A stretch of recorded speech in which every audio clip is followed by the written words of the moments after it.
In this unit, we're trying to understand why when a collision happens, sometimes they don't break and sometimes they do. All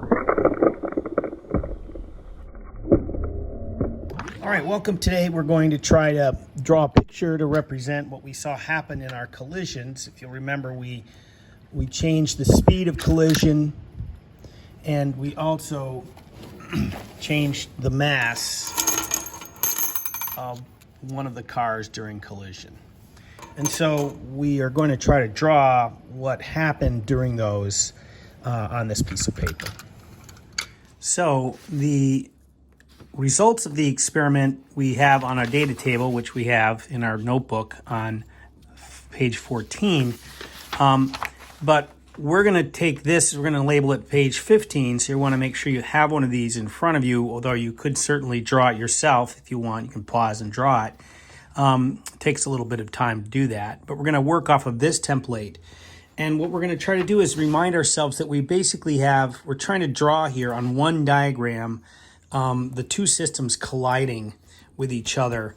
And here we have the one colliding at low speed or low mass, and then down here we're going to represent the two systems colliding, that this one's going to have more mass and this one's going to have more speed.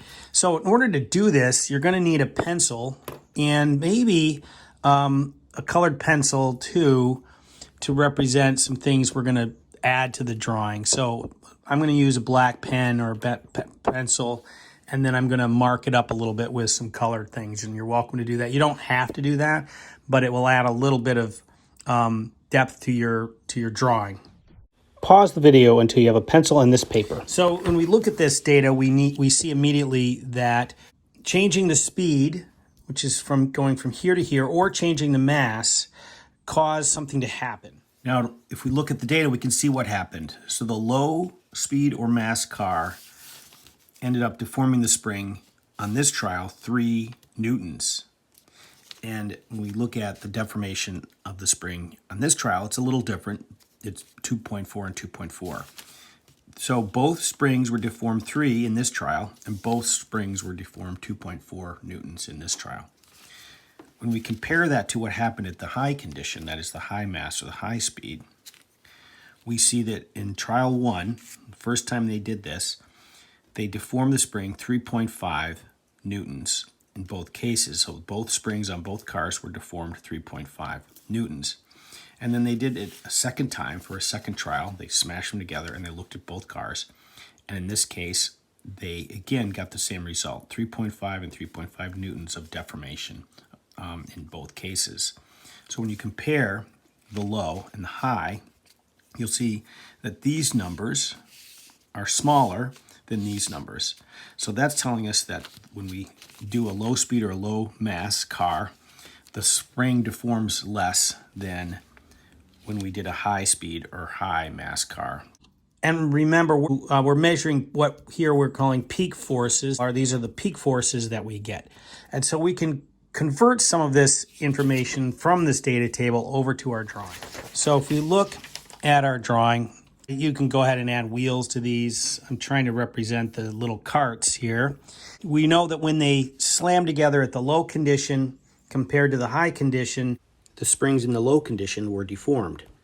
The springs in the high collision were pushed together more, showing greater deformation. So we're going to write in, first of all, we have this thing we call deformation, which is the spring getting smaller in this case, and then we have greater or more deformation down here.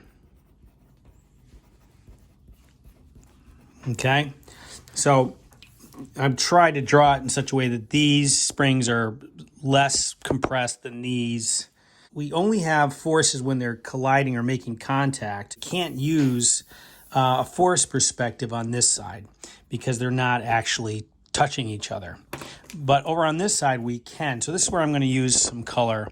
I'm going to say this is our force perspective. We talked about there being 2 perspectives, and we're going to focus on the force perspective on this side. Now, what physicists and scientists and engineers looking at something, a complex system like this where there's multiple items combining, they will often sort of isolate one part of the system and draw it off to the side, and represent the forces acting on it with a single arrow. And so this little drawing, this sort of separating these two systems is called a free body diagram.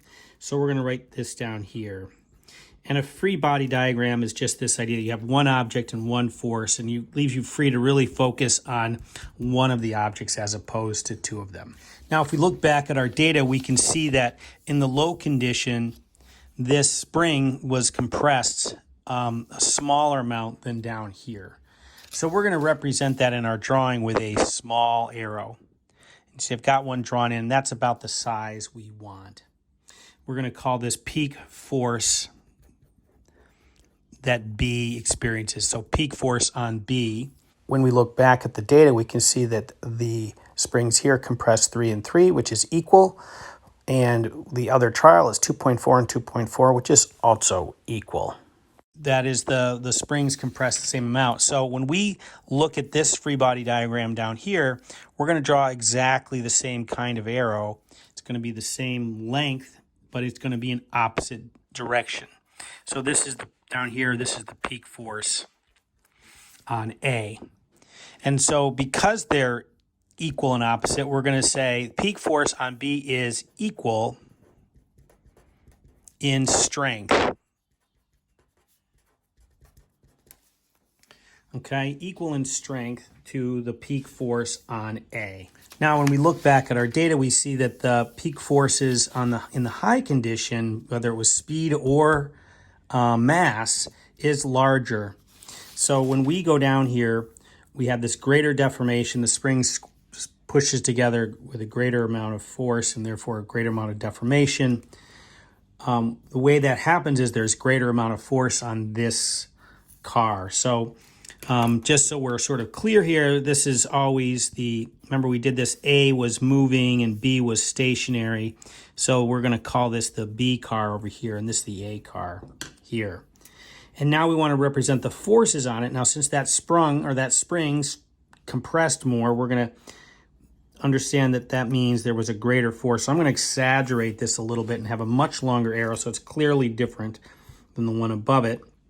And just as before, we have good data here. Someone was really careful, and they got the same value for each of the springs, and therefore we can draw an arrow going opposite and equal in opposite directions.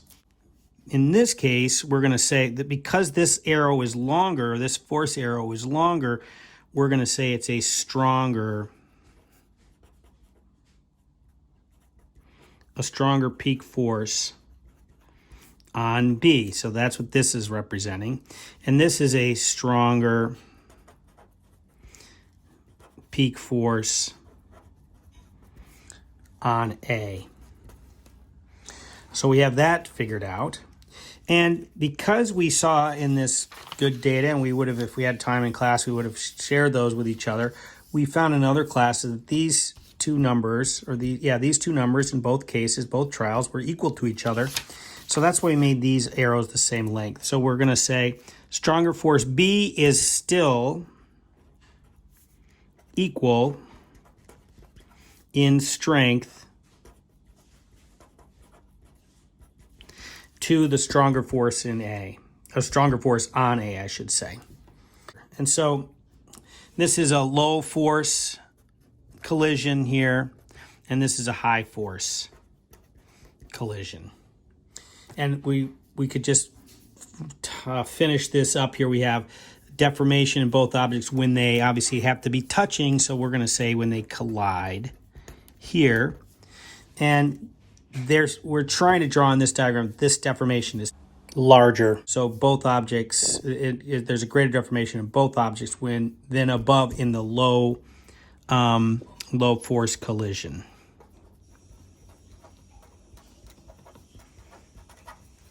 Okay? But the interesting thing is we only get force, you remember, when there's a contact. right? They have to be pushing on each other to get that. So, but there has to be something that happens before the collision, right? There's something we do before the collision that results in this greater force. And so the question becomes, what is that? What is it that is happening prior to the collision that's resulting in the greater force? And there's another perspective we studied and thought about at the beginning, and that is what's called the energy perspective. Energy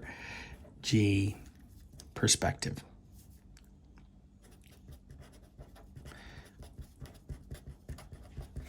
And you'll recall that when we talked about this, anything that's moving, which in this case, this one's moving, this one's not, this one has a form of energy we called kinetic energy. Remember, kinetic energy is the energy of motion. When something's moving, it has kinetic energy. And this one, because it's stationary, has no kinetic energy. When I say stationary, I mean it's not moving. So no moving, no kinetic energy. However, this system, remember that we're talking about them as one system together, this system has a certain amount of kinetic energy in it, okay? And it results in this amount of deformation. Now, we do something to it. We speed it up or we add, so here we're adding more speed and we're adding more mass. Okay, and notice I'm using a different color here because I'm going to use blue to sort of focus on elements of what we call the energy perspective. So this one has more mass, this one has more speed. One car, we increased its mass, that increased its kinetic energy. And the other car, we increased its speed, and that increased kinetic energy. We basically say that this system here has more kinetic energy. Okay, both of these together have more kinetic energy. So the box containing the two cars that have more mass or more speed, that box has more kinetic energy represented, whereas the top box with a slow car, low mass car has low kinetic energy. Now remember, this one and this one are the ones that are moving. That's why we call these the A car. That's how we agreed.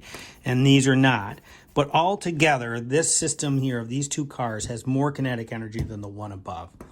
And what we're trying to say here is that somehow or another, this kinetic energy results in the greater deformation. So the big takeaway here is that greater kinetic energy results in greater forces. And we have evidence of those forces through the greater deformation of the spring. That's what goes here, this idea that there's high energy collisions down here, and we have a low energy collisions here. So the big idea is more kinetic energy lead to greater deformation. But both springs, the forces are larger on each of the carts, but they're equal and opposite in direction. So a lower amount of kinetic energy results in less deformation, which is a smaller force. But the forces are equal and opposite each other. So this perspective, both the energy and the force perspective together, are going to help us understand why some things break when they collide and others don't.